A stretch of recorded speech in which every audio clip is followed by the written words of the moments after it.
So the one thing I want to pull in from that section is something like this here. Yeah. So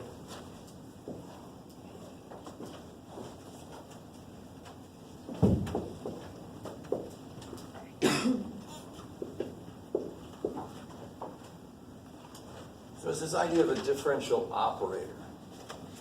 And actually, it just makes it easier to kind of look at what's going on, especially in section 4.9. So we'll see why. So I could actually rewrite this thing. I can rewrite d squared, dx squared as big D squared. So d operates on something. So it's like d by dx of something. So this will be d squared y, because that's what that's operating on. Are you guys cool so far? That is a yes. Minus 3y equals 0. And the thing that you hope you could do, you can do.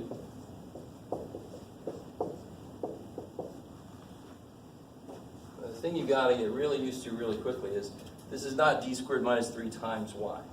It's not what that says. Right? It can't divide by d squared minus 3, not officially. There are some freaky little things you could do where you sort of do that, but no, you can't. It's sort of like saying square root of x equals 2, so then x equals 2 divided by the square root symbol. Yay. Right? Please look at that. That makes no sense at all. So this is d squared minus 3 of y equals 0. Operating on y equals 0. So again, the people that took linear, this makes a little more sense because matrices are often looked at as transformations on something. They're operators. They're operating on something. You have to have this on this side for it to make sense, for example. You can't have a y in front. That doesn't make any damn sense. This has got to operate on this. All right. Stop there. Engage the room. Okay. I like it. I wish I had something like a tire pressure gauge. All I got is the glaze. Okay. So if I could do that, that looks really kind of nice. And you can actually see how that leads into auxiliary equations a lot quicker, right? It's basically the auxiliary equation already. You guys see that? So that's one little thing it does for you. But this section especially, this section is going to be systems of differential equations. Which means, I mean, how would that work? What's a normal system of equations from algebra? Give me a system of equations from algebra. So 2x plus y equals 2, then 3y plus x equals 4. I like it. Sweet. So you have two variables, right? Now I can build off of this idea to make a differential, system of differential equations. I am still going to have x and y, but now it's going to be derivatives with respect to t. So it's not going to be d by dx or d by dy. It's x and y both taking derivatives with respect to t. So for example, and of course, I mean, this is a main way of doing systems of equations. You might see further in the book, there's a whole other section about systems of equations. So obviously they're going to get a little bit freakier, right, later in the book. But now I can have something like, let's see if I can start off like this. Let's take one right out of here. Yeah.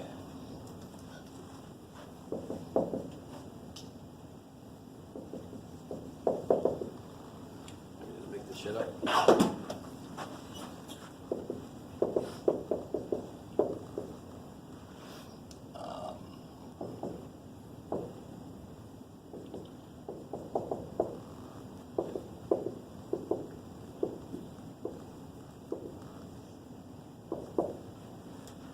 See if we can do something with this.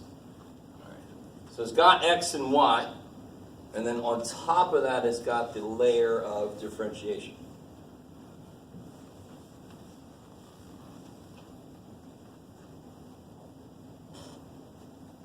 So what do you think, considering how the operators work, that if I have an operator, it's got to be operating on one of the variables.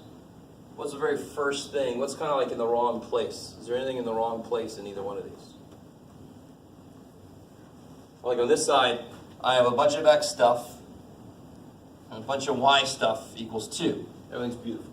Up to 5. Bunch of x stuff, bunch of y stuff, stupid 5. Right? So I can add that 5 over. All right, now can you take a second and try to rewrite each of these? What will D represent now? What does the primes represent? What's it kind of understood to represent here?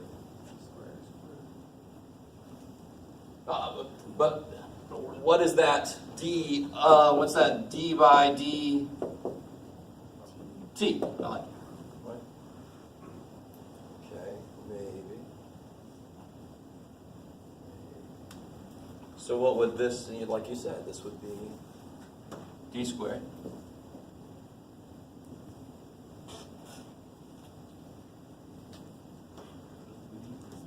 2D, because it's a single derivative.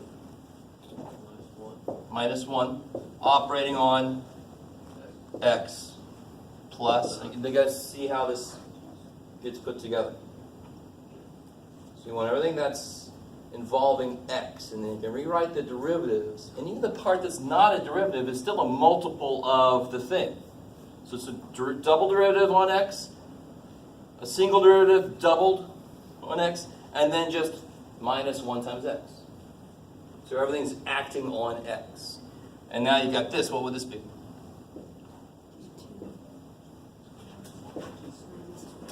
Acting on y equals 2. So this would be a non-homogeneous system of differential equations. How's everybody doing there? Is everybody all right? Yes? I'm sorry, so the x double prime plus 2x minus x, that's where you got the first for the x operator. What happens with that x prime plus 4x? We haven't done that one yet. So this is equation 1. Here's equation 1 rewritten. Here's equation 2. Oh, okay. I'm going to rewrite equation 2. So how do I rewrite equation 2? This piece here. Yeah, d plus 4. Operating on x.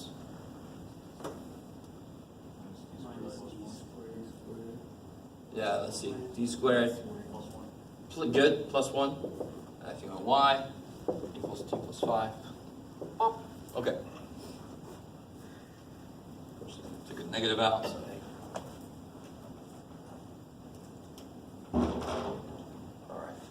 So So that's one level of understanding for this section. It's just how to rewrite some given system of differential equations into this operator form. You actually don't have to, but my God, once we start doing some of these problems, you're like, yeah, I'm going to do that. Yeah, I will do that.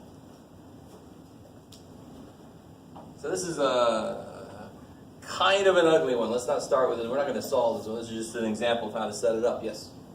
What do you mean when you say operating on?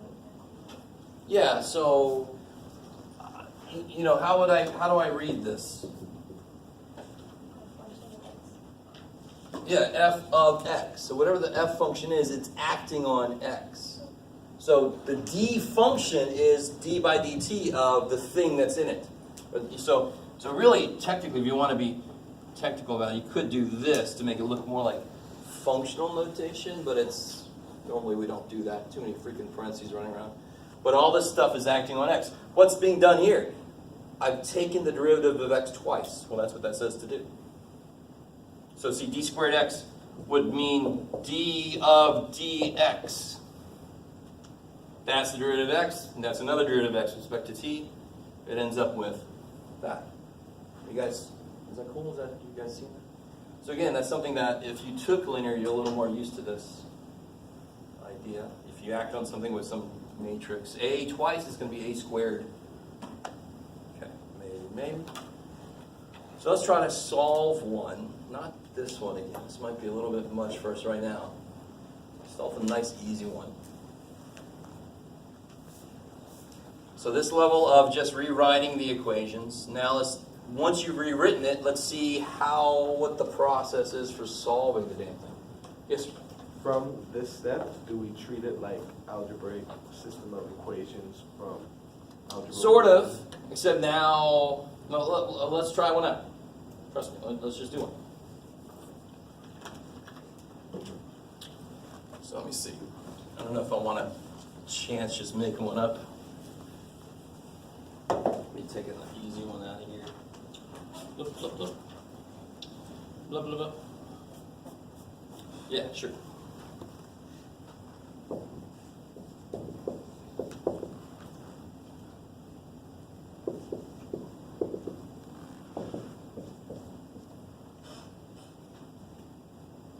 Where'd he go?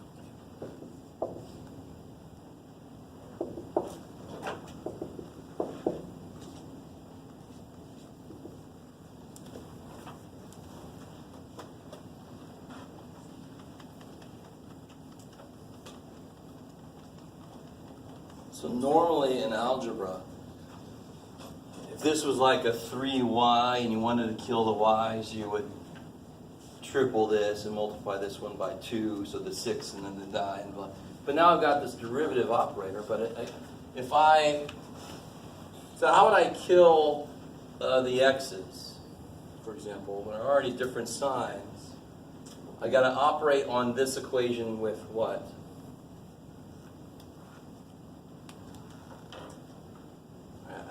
All right. Maybe I should have started with a second order, but that's all right. All right, let's take a step back. Let me try it. Let's do this. All right, let me just make one up here to see what happens.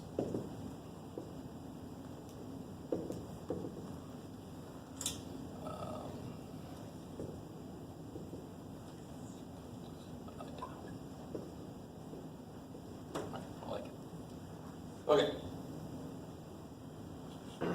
So, I want to kill those y's. One reason is just because they're already opposite signs. You guys, is that cool? Because, I don't care how good you get at math, you can still make mistakes with negatives easier than other things, right? So even me, I'm not going to toot my own freaking horn, but I'm going to make mistakes with negatives if I leave them in there more than if I don't. So I'd rather deal with the ones that are already opposite signs. So what's happening to the y here? That's not happening to it here. Being the derivative. And Yeah, it's derivative and multiplied by 2, right? So if I just take the first one and operate on it with 2d, now it's going to end up looking like I've multiplied it by 2d. That's the beauty of linear operators. Right? That they look like they're doing certain things, but this is still sort of this is a linear operator. It's not really 2d like it's d a variable. So what's this gonna look like now? D squared. 2d squared. So I took another derivative and I doubled it. Take another derivative and double it, and of course, good old 0 just eats everything up. So now what happens with that?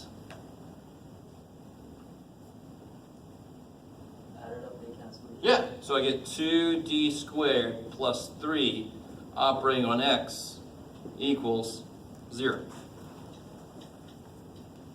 And again, this is already basically the auxiliary equation for you, right? Now, I picked a kind of a gross one, but I won't.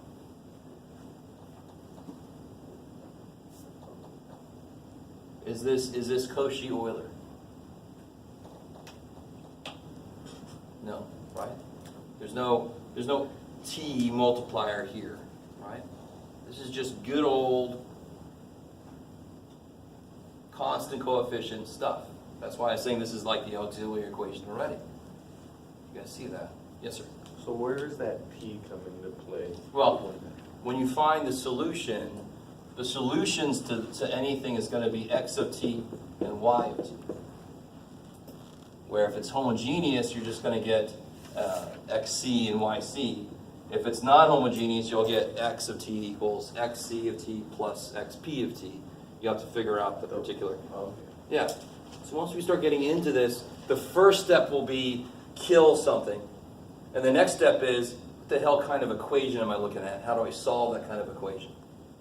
So just add, so like math very often does, we learn something and we go, well, what if we had another level before you do this shit? Here's another level. So the other level now is killing something and then stepping back and saying, what kind of equation do I have now? Now, can you guys maybe write this back into normal d by dt form? Can you guys do that? What would this look like in d by dt form? Or even prime in double prime form? What would it look like?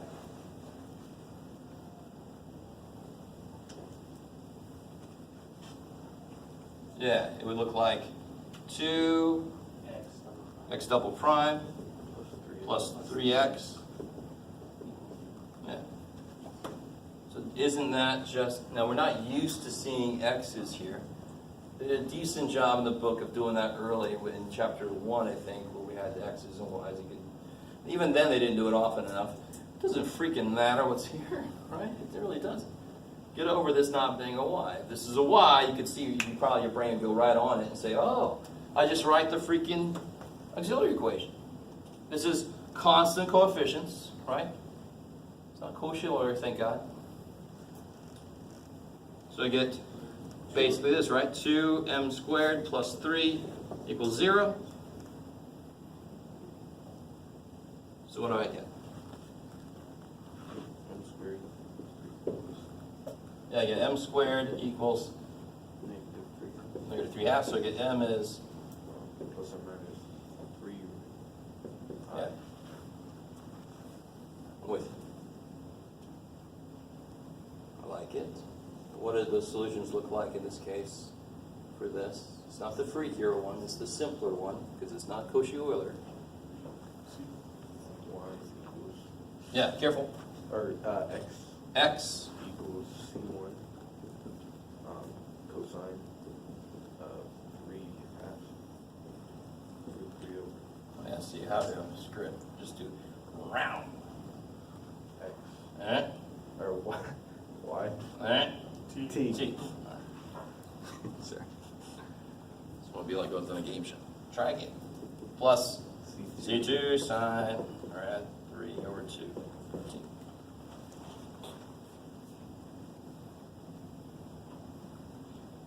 Yes, sir. So now would we do the same thing, just kill both? You could. You totally could. Right? But look at equation number 1. Might have done this on purpose. Y equals dx, right? All right, so take a minute, figure out what y is.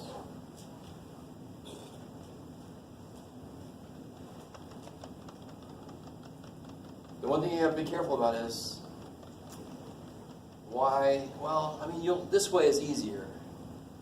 If you, well, let me see. Maybe we'll do it the other way too, and I'll show you the connection just in case. Because you can't always quite do what we're doing right now. Not this easily, anyway.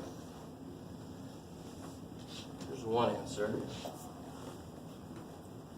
Y is equal to dx at 11. So y is d by dt x. And we know what x is. So y equals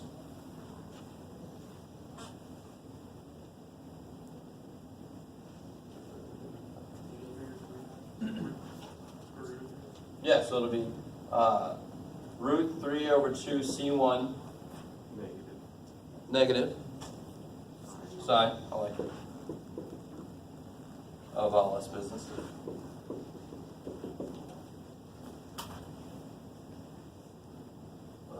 Plus root 3 over 2 c2 cosine. Why did we drop the negative sign from the left? Yeah. Oh, added it over. Cool, yeah. So can we just write C3 and C4 instead of the negative? So normally, if you were to do, like Darren's very good point, because sometimes you're going to have to do that almost, because it's going to be too, this is really stupid nice. Y is D, and once you know X, you know freaking Y. Easy. If I were to, let's see, can you guys, let's double check this, and then I'll come back to your question, Joseph. Joseph. Try to do what we did, but now kill X. this is where you're going to have to involve the use of a negative. It's not too bad, though. So try to eliminate x between these two.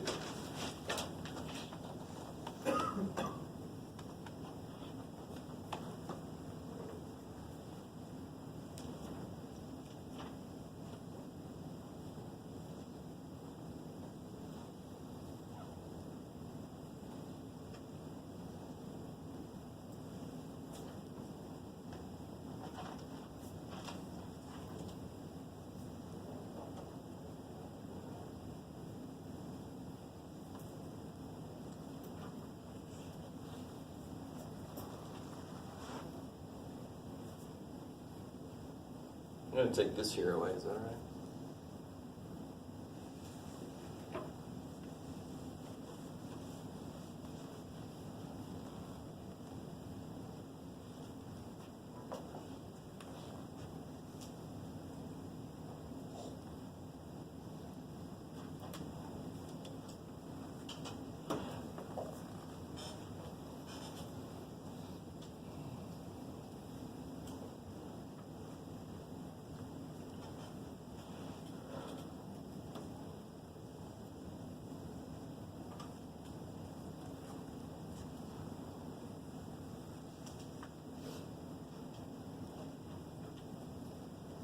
I'm not sure everybody's on the right track.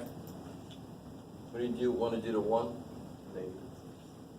Negative. Yes, sure. It doesn't matter which one. So you can do 1 by, multiply by, negative 3. And then this one you have to, careful.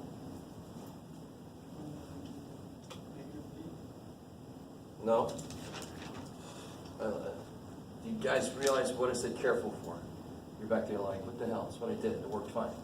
It's a little bit wrong, and I want to really make a big point of this. We're not multiplying by D. It doesn't make any sense. Take the derivative. We're operating on this with D. I like it. I know it seems kind of, it's just the way you say it. No, it's completely the idea of what we're doing. I know it feels like we're doing that because it looks like that's what happens. But that leads to certain little mistakes. So yeah, so the first one, I can multiply by negative 3 times negative 3. Then I make negative 3 dx plus 3y equals 0. Second one, I want to operate on it with D. Is everybody cool? Of course, derivative of 3x is 3 times the derivative of x, right? I like it. And remember, D is d by dt. So don't be making derivative of x1 or something crazy. So I get 3 dx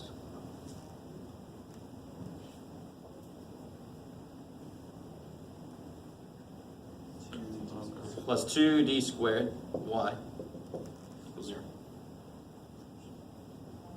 Just have a question. Yes? If it's possible, can you multiply the second equation by negative 1/3 d? Oh, yeah. Or is that Yeah, you can't? totally. Okay. Of course. And you guys start to realize that. Just want to see if that was possible. That's totally possible. So whatever you can do to make these the opposite sign, same number, same order, you do that. I like it. Fine. Help me. I don't know how. So then, we get something that was very familiar. Now this problem is such an easy little problem, and we already know the answer is supposed to fundamentally have the same solution, really. Just different coefficients. So here I get 2d squared plus 3y. All that operating on y equals 0. Right? And we already know the solution to this. So I really want to make a point of this, because you can't always do what we just did over there. We can't always do it this easily. You can always do it, but it's not always a route you want to necessarily go. But if you do this, you cannot use the same coefficients, because this is its own function of its own right. It's supposed to be able to have its own coefficients to a point. That's the problem, though. It's not really. In order to work in both equations, you can't have 4 separate coefficients, 4 separate constants.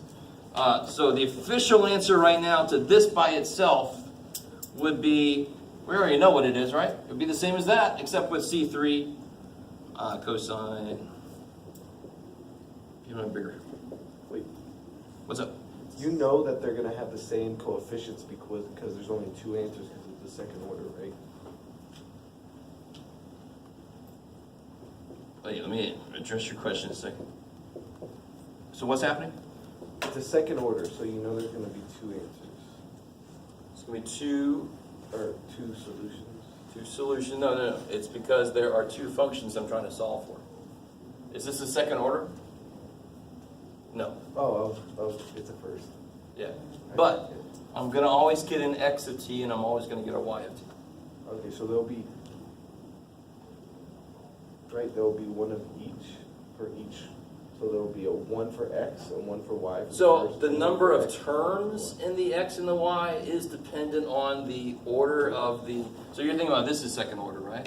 Right, but. All right, so the number of terms in the answer is 2 because that's squared and it's homogeneous, right? That's cool, that's right. So if this would have had to, if I would have had to do like d squared somewhere, get a d cubed, I can expect 3. Three. Yeah, yes. So those two answers, you're saying aren't the same as those other two, because one's for x and one's for y. So Yes, you can't use C1 and C2 here. That hopefully makes sense by itself. Y is a function in its own right. According to this little equation, there's no reason why it should be C1 and C2. But because it's a system of equations, now watch. Take this solution and plug it in to anywhere, right? So in fact, take both of these, right? You have to use both of them. Do this for real. Obviously, I would use, that one. But plug x in here, plug y in there, and see what you end up with. Yes? Why is that y different from that y? Shouldn't they be the same? They are the same. They're completely the same. No, but that was cosine of. Let me see. They're the same. They're exactly the same. What must C4 be? Gotcha. Got it. See, that's what we're about to figure out, if you'll just trust me and do it. You're like, I know it's 10 weeks in, but I still don't trust you. Sneaky. Plug it in. I would use this one. Doesn't matter which one you use. It really doesn't matter. But, I would use this one. I don't see enough things being written. Do you guys understand what's happening right now? I want you to take x, plug that, plop. Take y, plug it right there. Minus has got to go through. The whole thing? Whole thing, because that's what y is. Well, I'll land you. That whole thing? Yes. Because that's what y is. Yes. Why wouldn't we take that one? It's supposed to what x is equal to, since we're taking that. All right, I really want this understood. That was one way to get y. And you notice how this is the better way to get it because I don't have to tease out the relationship between C1 and C2 and C3 and C4. This one comes packaged with it, right? But like I said earlier, depending on how ugly the equations are, I might not want to do that. I might rather just do another series of killing things between the two, killing the other variable.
that cool? I took number 1.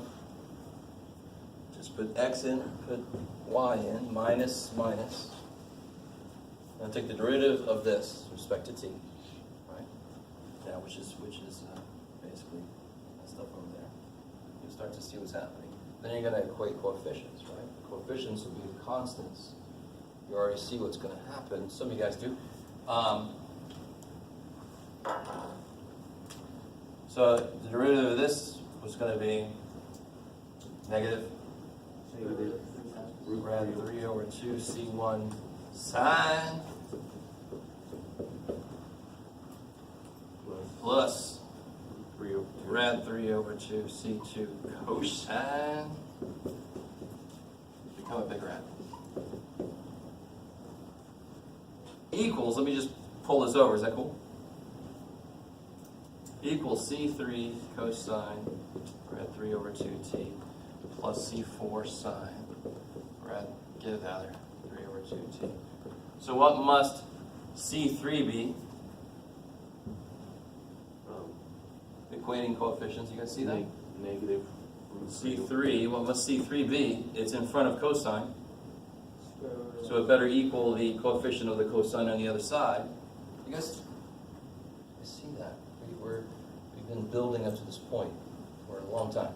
We've seen equating coefficients in a few different ways. Partial fractions, you gotta determine coefficient stuff, blah, blah, blah. C3 equals rad 3 over 2 C2. C4 equals rad 3 over 2. negative rad 3 over 2 C1. And that's what we see. The coefficient of sine is negative rad 3 over 2 C1. Coefficient of cosine is rad 3 over 2 C2. So, and hell yes, I will do that way as often as I can. There are situations where it will not be easy, but you can still power through it. But do you guys see why? Because you don't have to do this whole rigmarole, right?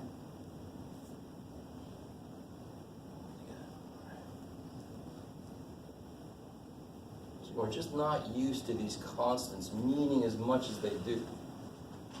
But in order for these both to be true at the same time, there actually has to be a relationship between the constants. They have to be true at the same time. So there must be a relationship between the constants.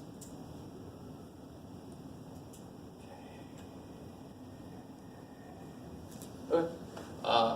Let's see. I don't know. Do we want to try that one up there now?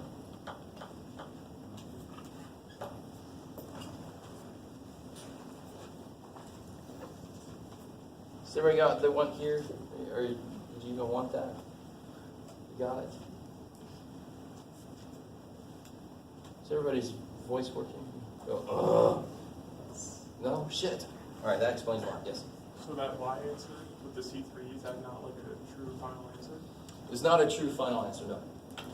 Because you still have to figure out the relationship between C. So if you can solve for one, plugging the other one into one of the equations, yeah, do it. And it doesn't matter which equation you use. I mean, I could make you do the whole thing again with this, but hopefully you understand it doesn't matter which one you use, because it's the place where they both agree, just like back in systems of equations before. All right. So let's try that one up here. See how far you can make it without.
Let me catch up to you guys. What are you guys doing? You can go either way here.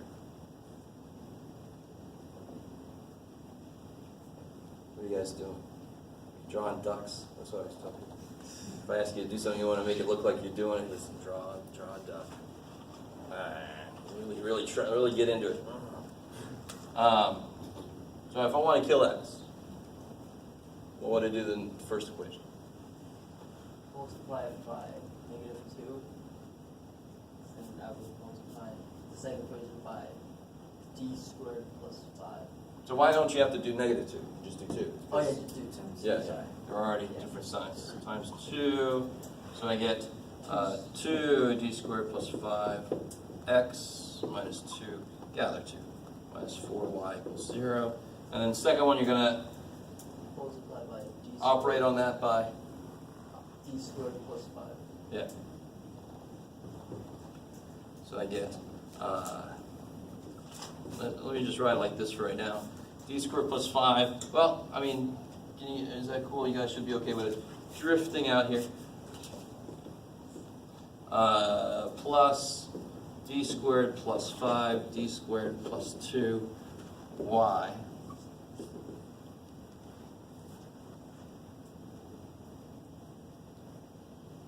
So I get, when I add these together,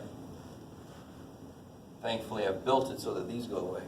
That's nice. And then I get this.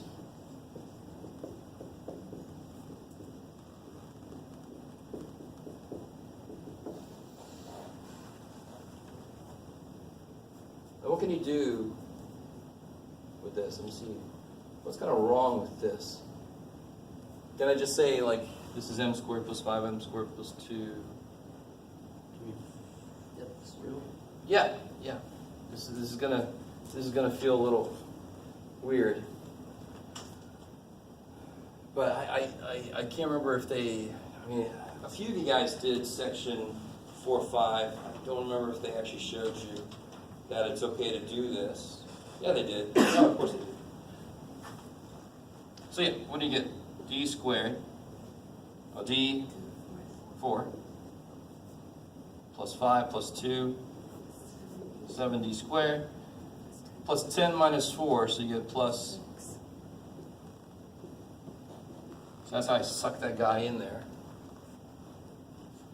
Otherwise, it's not truly factored, right? It's not truly factored. You got that extra shit out there, so you got to unfactor it and then suck that dude in. That feels very much like algebra. Now, does that factor? Yes, thank God. Let me pull it up here. So I got d4 plus 7d squared plus 6y 0. This is d squared. So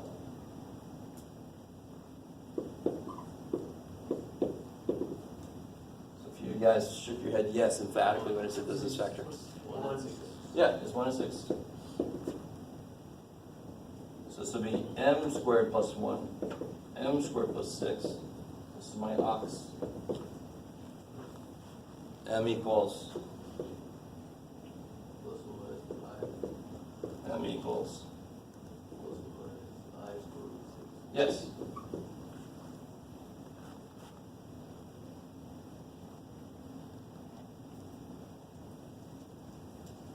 All right, let me let you guys think about that.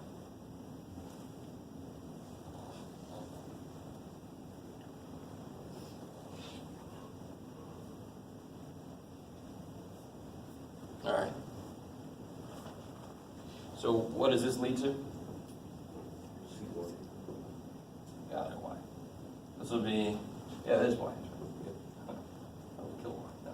Y equals C1 cosine T. Plus C2 sine T. Plus Got it. C3 cosine T. Or root 6.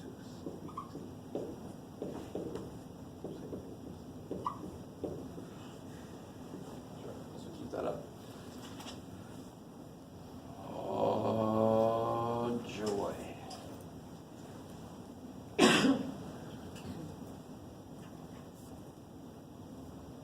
that's y.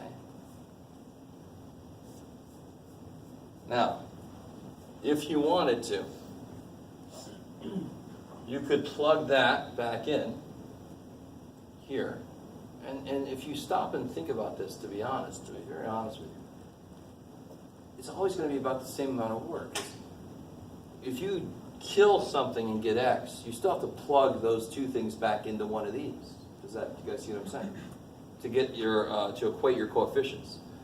I'm actually struggling to remember if there's any time that it's harder to do that necessarily. I don't think so. So you want to, let's try that out. Which equation would you rather, which equation is already solved for x closest? Because x is what I would need to know. I already know y. The second one, yeah. Right? So I can do this shit to y, and then I just add, and then just divide by 2, and I'm there. Do you guys see that? Do it. And then we'll probably call it an early night. So do that. I can tell you guys are going to love this section.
You guys see what I did here? Since it's going to be a d squared, I did d, and then I did the derivative. And now the next step, I could do the derivative of what I got there.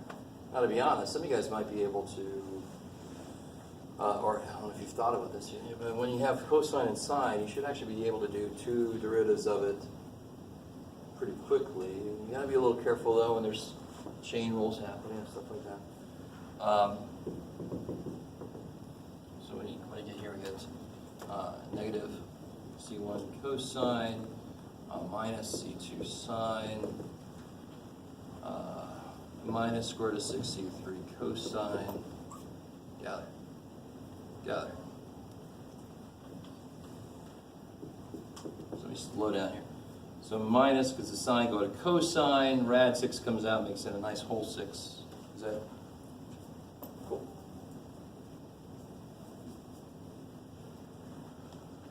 And then the same kind of thing's going to happen here. Minus 6C4 sine.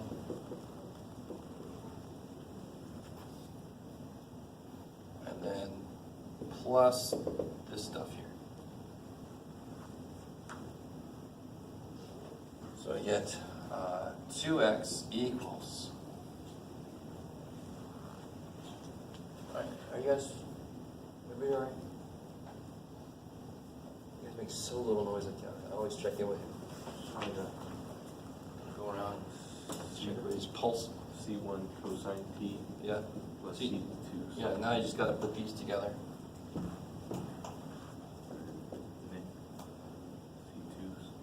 C2 sine T minus 4 C3 cosine. Yeah, minus 4, C3 cosine rad 6t.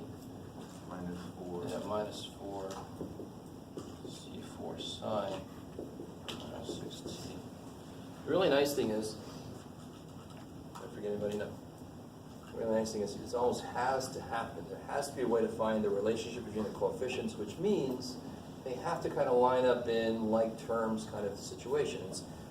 It's a consequence of the fact that they solve this system of DEs. They have to be nice with each other. Does that make sense? They have to play well with each other because they solve this. So if they exist, they have to play well with each other. This is going to work. See how nice that was with all the like terms just kind of lining up? That was nice, and it's got to work that way. It's got to. So I get x equals, and I just divide by 2, right?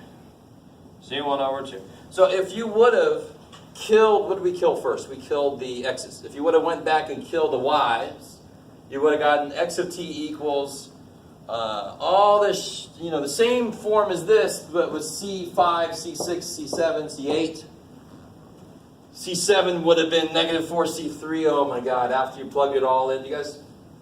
More work. Huh? More work. More work, exactly. I like it.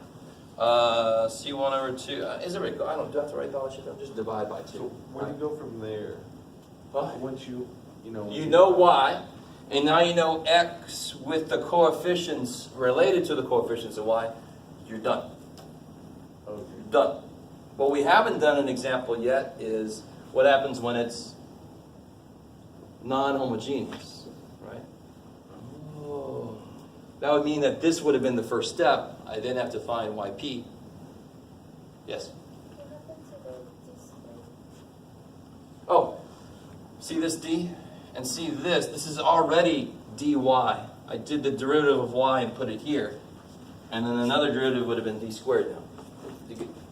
You can be kind of, I don't have to put d squared function. I can put d derivative of function. So I've already got some of the work done on it because this is a lot to freaking write. And I am completely fine with doing something like I just did here. As long as you're semi-neat about it. I'm not the neatest person in the world, but if you wrote it like this, I'm happy with that. I don't want you writing shit over and over and over again as long as you're careful about it. Some of you guys probably should because you have trouble making sure everything comes back into existence, right? But still, if you're careful about it, don't rewrite shit. You can kind of line it up nice. It's already there. Just say that's there. And then bam, bam, bam, bam, bam. Beautiful. All right. I personally think that's enough for tonight. So next time we'll do some examples of this. I'll have a handout, probably do some examples with some non-homogeneous stuff. And we'll get into some new stuff after that. Cool?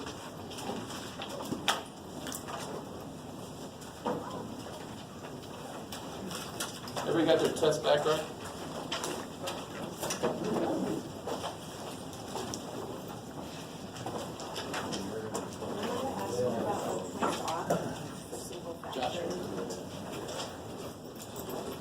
What was it? My points off for simple factoring. Oh, I know. I'm evil. I figure you could just. Well, I'm just saying, like, it's I know. I simple know. factoring, so Yeah. I didn't see why I points off.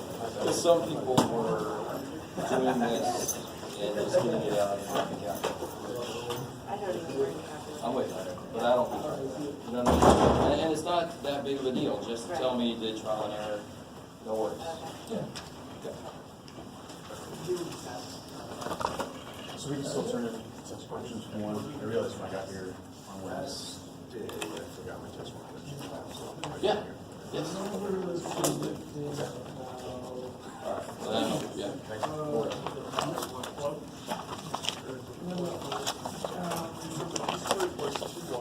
Or S2, represents 2y prime. No. No. This is just double y. See? I just doubled y. So d squared y plus twice y. D squared operating on y plus 2 operating on y. 2 times y. So what if it was, what would represent y prime? Oh,